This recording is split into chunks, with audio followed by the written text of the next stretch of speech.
expressly po ba na nakasulat na may niisang kusing na napunta sa bulsa ng Vice Presidente? Ask and answer, Your Honor.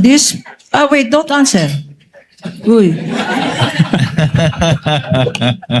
That question, Your Honor, has been asked and answered. Yes, Sustain- ruling, Your Honor. Sustained counsel, I think where you're getting at, modify your question. Pag-grant ba ng Office of the President, exempted na ang Vice President na mag-submit ng Your mga Honor, dokumento? Your Honors, Counsel for respondent. that is leading.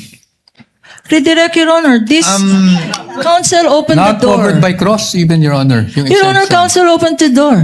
Counsel opened the door to this line of questioning because he said a grant was given by the President. Objection is overruled. Witness may answer if he knows. Kung alam mo, Mr. Wamil, pakisagot po yung tanong ni Attorney Kapunan.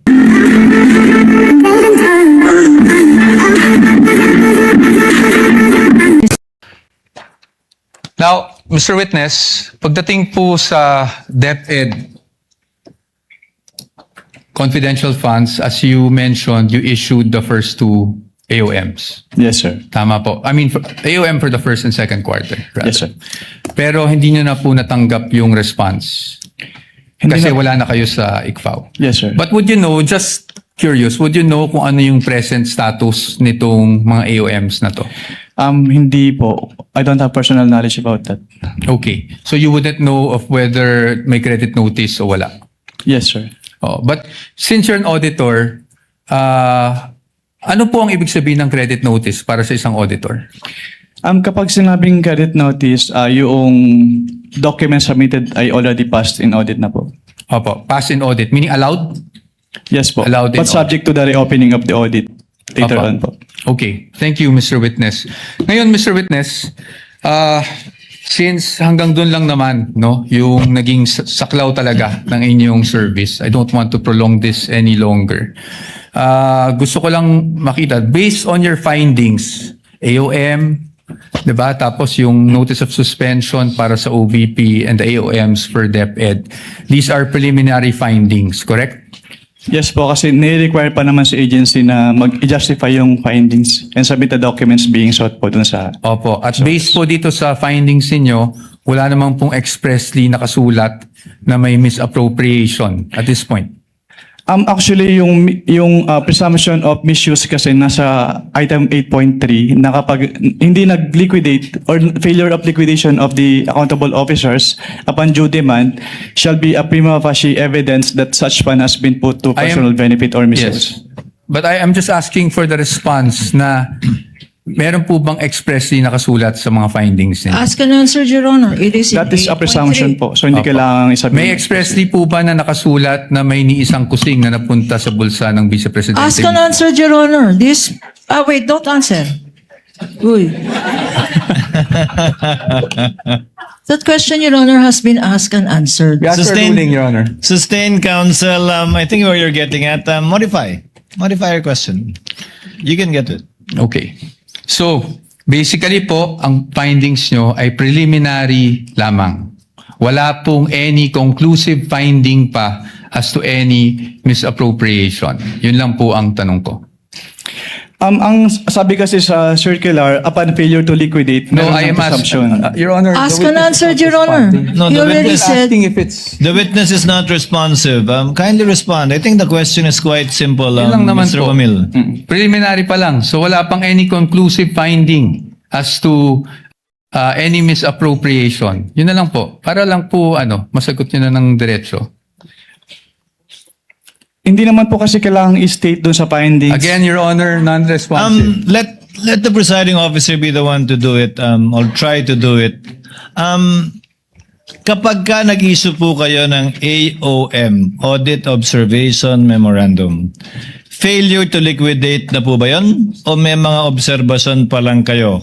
Kailan masasabing may failure to liquidate na? Pag may notice of disallowance na, notice of suspension, o AOM pa lang? Nakalagay po kasi sa joint circular, Your Honor, under 8.3, failure to liquidate by the accountable officer upon due demand shall be a prima facie evidence. Opo, again, Mr. Wamila, yung pag-issue nyo po ba ng AOM, pasok na sa failure to liquidate upon due demand o hindi pa po? Hindi pa po sa AOM, Your Honor. Kasi wala pong due demand sa AOM. Yes po. At masasabi mo rin bang wala pang failure to liquidate? O meron na? Pag sa AOM po wala, pero pag sa NS po, since meron ng first issuance which is considered as demand, so meron na po sa NS. So, As per AOM siya. wala pa. Pag NS, meron Meron ng, na. meron ng demand at Opo. meron ng failure to liquidate. Opo, since sa AOM po, nire-require na silang i-justify and i-submit yung mga documents na hindi nila na-submit. Pero sa AOM, wala pa nga ganun. Yes po, Your Honor. Okay. Counsel, your witness. Thank you. And lastly, gusto ko lang to ma-clarify. Of course, the witness was a state auditor of the ICFAO. So recommendatory lang po ang function ninyo. Hindi po kayo nagde-decide pagdating sa, lalong-lalo na pagdating sa notice of disallowance. Tama po ba? Yes po. It's the function of the commission proper. Thank you. Thank you, Mr. Wamil, Attorney Wamil. I thank you for your patience. That is all for this witness, Your Honor. Thank unless you, there's anything else. counsel for respondent. Redirect, if any, counsel for the panel of prosecutors. Yes, Your Honor, with your permission. Counsel may proceed Few with the questions redirect. on the redirect. Mr. Witness, tinanong sa'yo ng counsel for the respondent kung meron kang special training para mag-audit ng confidential funds. Kailangan ba ng special training para mag-audit ng confidential funds? No, ma'am. Hindi. Hindi po. Okay. At ang basehan mo, sinabi mo, when you answered is, ang basehan mo ay itong joint circular. Yes. Okay. Now,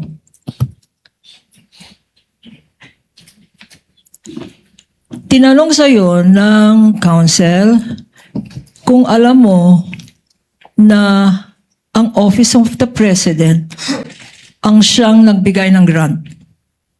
Can Tama? you repeat At your- ang sagot mo? Oo. Can you repeat the question po? No, you answered on cross on the question of counsel for the respondent if you are aware that the grant was given to the Vice President by the President. Yes po. And you answered yes. Yes po.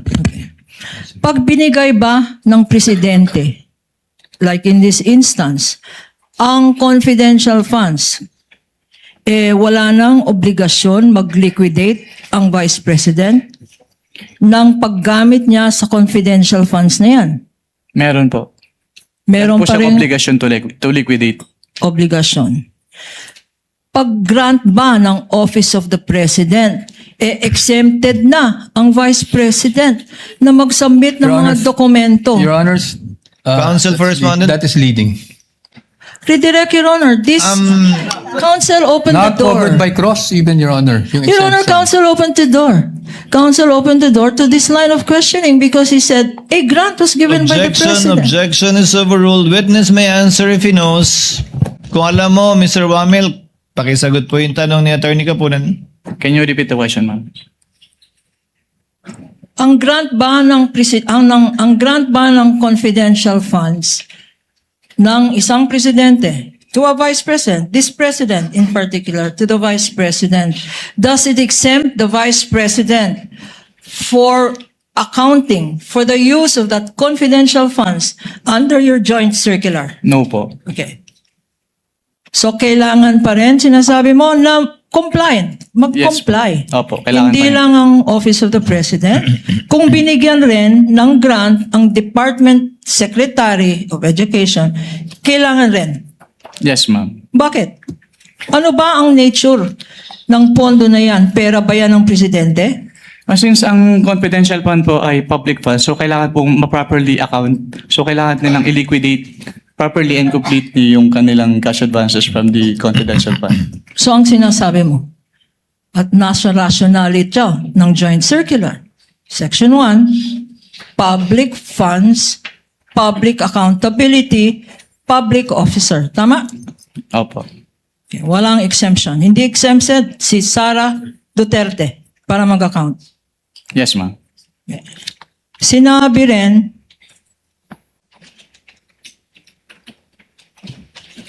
Counsel for the Vice President also said, the Vice President also said, tinanong ka tungkol sa ano ba yung accrual method of accounting. Pakiulit, ano yung accrual method? Under the accrual method po, the expenses is recorded upon incurrence and not upon payment po. Okay. Allowed ba itong accrual method of accounting sa pag-evaluate ng confidential funds? No ma'am, kasi kailangan po talagang binayaran yung expenses po. Okay. So hindi pwedeng accrual, parang lista. Opo, Tama? hindi po pwedeng lista. Hindi pwedeng lista-lista. Kung binayaran, dapat cash out. Yes ma'am. Tama? At Opo. kung cash out, dapat may resibo. Tama? Yes ma'am, opo. So, hindi pwede ang accrual. Mr. Witness, okay, tinanong rin sa'yo.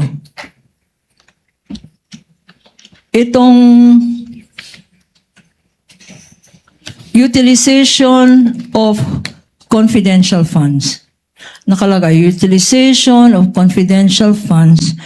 Tinanong sa'yo ng counsel, hindi ba dapat confidential rin? Do not divulge information on the use of confidential funds. Tama ba ang interpretation ng counsel for the respondent? Hindi Your po. Honor, that was not my interpretation. I was merely asking based on the memo, the COA circular that he read, Your Honor. Okay. Just that, just on that matter. Okay, Noted. based- Witness may answer. Can you repeat the question ma'am? Ang tanong, okay, sabi ng counsel, confidential funds yan. Bawal ang mag-reveal ng confidential information, citing certain provision in the revised penal code, certain guidelines, which we haven't seen. Pag confidential funds ba, lahat ng information na hinihingi sa inyo, kagaya ng sang ginastos, yung milyon-milyon na yan sa medicine, oy, bawal yan, confidential yan. Pwede ba yan, Mr. Witness? Hindi po. Since ang confidential fund po ay public fund, so dapat po ay properly accounted po ito. And since ang involved po ay confidential fund, so it must follow the strict accounting and auditing guidelines po to prevent misuse. Confidential ba yung, uy, bawal mo sabihin, sang grocery binili. As an Yung answered, Your pagkain Honor. na yan. As an answered. Asked and answered. Food, Your Honor. And As all an the answer, items Your there. Lahat ng items na sinabi natin. Food, medicine, As an transport. answered, Your Honor. I asked for a ruling. Your Honor, please, I only asked for the medicine. I know I'm itemizing because Asked and answered previously, counsel. Counsel for respondent is correct. Okay. Kindly move on to the next point. now, sinabi sa'yo na dapat, since this is accountable, strict, sinabi mo na ang pagka-interpret ng joint circular na yan, nandito sa dapat strict, no? Yes ma'am. Because public funds ito. Opo. Pag sinabi bang strict interpretation, and I will quote, strict accounting, the utilization of such funds is generally confidential and classified by nature, which requires not only strong internal controls. Tama? Yes po. Nakita ba natin sa mga dokumento na sinubmit ng Presidente, ng Vice President at ng Secretary of DepEd, nakita ba natin yung mga internal controls? Hindi po. Bakit? Kasi Your since Honor, may mga... the witness is incompetent to answer because he only based his audit on the documents provided. He has no knowledge on the internal controls of the Department of Education or the Office of Vice President, Your Honor. Your Honor, internal If the witness controls. knows based on his observation of the documents submitted to him only insofar as that is concerned, Mr. Wamel, you may answer. Since based on the documents po, may mga deficiencies pa rin po na noted. So, it can be inferred na hindi strong yung kanilang internal control. Okay. Anong mga deficiencies na na-notice mo? Yung kanilang mga documents, some of the documents ay hindi compliant dun sa requirements ng Joint Circular 2015-01. Acknowledgement receipts na walang Management dates? receipts. Yes po, walang date. Yung iba naka-date ng 2023 even if the period covered ay 2022. Liquidating documents para sa submitted 2023 para sa period 2022. May internal control ba yan? Actually, yung nasubmit naman po nila on time yung kanilang liquidation report. Mga acknowledgement receipts na walang signatures. Yes, ma'am. Internal control ba yun? That should have been prevented by strong internal control po. Nakalagay rin dito, in this section. Strict auditing rules to prevent mishandling and improper application of the funds. So, sinabi mo na dapat strict ang compliance. Ikaw pa, as a state auditor, meron ka bang discretion sa pag-apply ng rules na to? Can you repeat the question po? Okay. You said that the basis for your evaluation are the express provisions of these rules. Yes, ma'am. Do you exercise any discretion? We exercise po professional judgments. Just kailangan po namin i-evaluate if yung documents ay compliant dun sa requirements. Okay. Professional judgment. Yes, ma'am. But is this judgment based on personal opinion? Hindi po. Is this judgment based on, ayoko yung mukha nitong officer na to? Bias. Is it based on Hindi po. bias? Hindi po. What is it based on? Your professional judgment is based on what? Professional judgment is based on the experience and the applicable laws, rules, and regulations po. Okay. Council also mentioned 3.9, which is confidential expenses. I don't think I mentioned that, Your Honor.